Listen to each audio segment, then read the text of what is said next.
Bonjour, dans cette vidéo, je voulais vous parler un petit peu des secrets de la Terre, de ce que la Terre a vu, ce dont elle a été témoin, toutes les extinctions, toutes les naissances, tous les morts, les ères dans l'histoire. Je voulais vous parler un petit peu de tout ça parce que c'est quelque chose qui m'a beaucoup intéressée, le passé de notre planète, le passé de la Terre en général. Tout d'abord, reprenons-en au tout début, à l'ère pré-cambrienne. C'était il y a des milliards d'années et c'était vraiment le tout début. C'était un avant-goût de ce que la vie allait devenir. Donc c'est là où la Terre commence à prendre forme, le feu commence à arriver, commence à brûler sur cette planète. C'est là où les océans commencent également à se déchaîner, à se remplir de plus en plus. Et les bactéries du coup qui commencent à apparaître tout d'abord au fond de l'océan. On va parler de l'extinction qu'il y a eu pendant cette ère. Il y en a eu qu'une seule, donc l'ère du tout début. Et c'est l'extinction qui a été provoquée par l'oxygène qui est devenu un poison.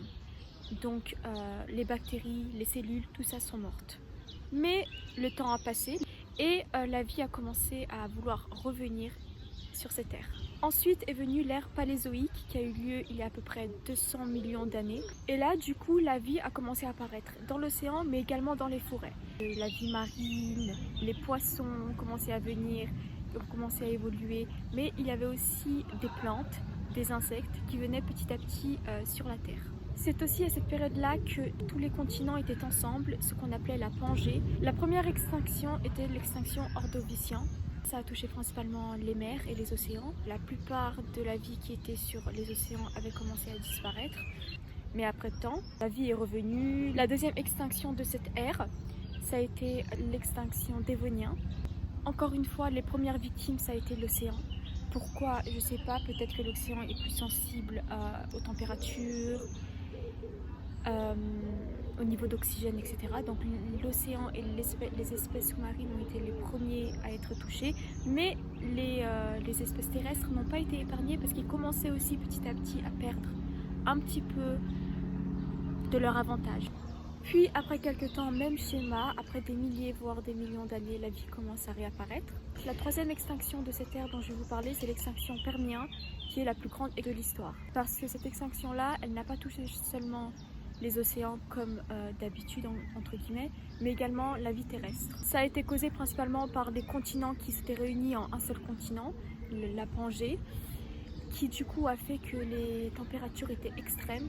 95% des espèces marines ont disparu et plus de 70% des espèces terrestres.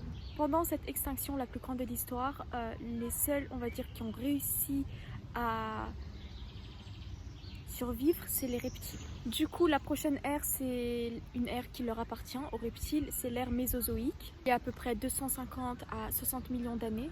C'est le règne aux géants, comme on dit. C'est un règne qui appartient du coup aux reptiles. L'apparition des dinosaures, les forêts qui débordent de biodiversité. Ça commence très bien cette ère, surtout pour les reptiles qui du coup ont tout un monde pour eux. C'est l'ère en gros du Jurassic Park. La première extinction est due au volcan et au réchauffement brutal.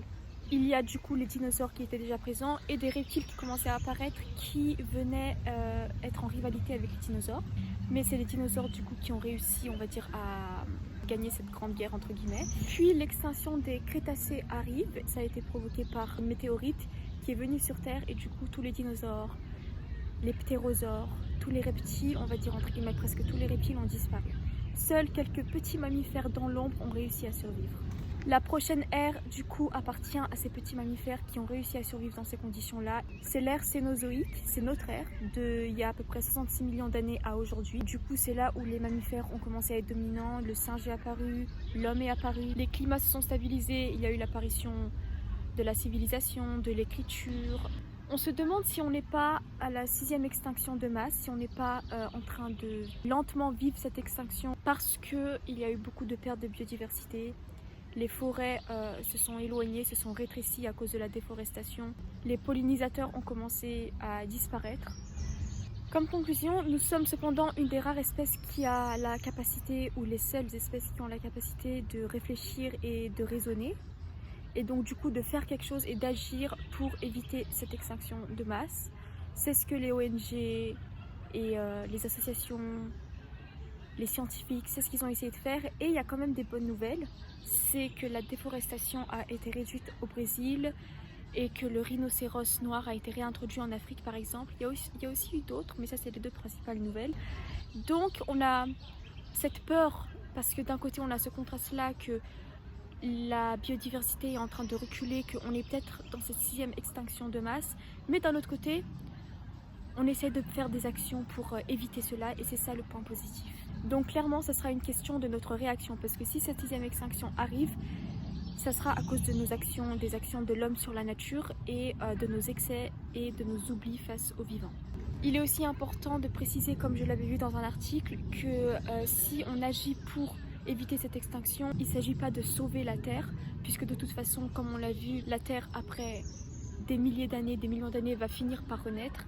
Mais il s'agit plutôt de décider si on veut vivre pendant le peu de temps qu'on a dans cette planète à l'échelle de l'univers, si on veut vivre en harmonie et en paix avec la nature, ou si on veut être témoin de cette pénurie qui commence lentement à s'installer et de cette perte de biodiversité, de cette perte de nature précieuse qu'on a. En tout cas voilà, merci d'avoir aidé la vidéo, j'espère que vous avez aimé. C'était pas très long, mais je voulais faire le tour des différents ères que la Terre a vus et où nous en sommes maintenant.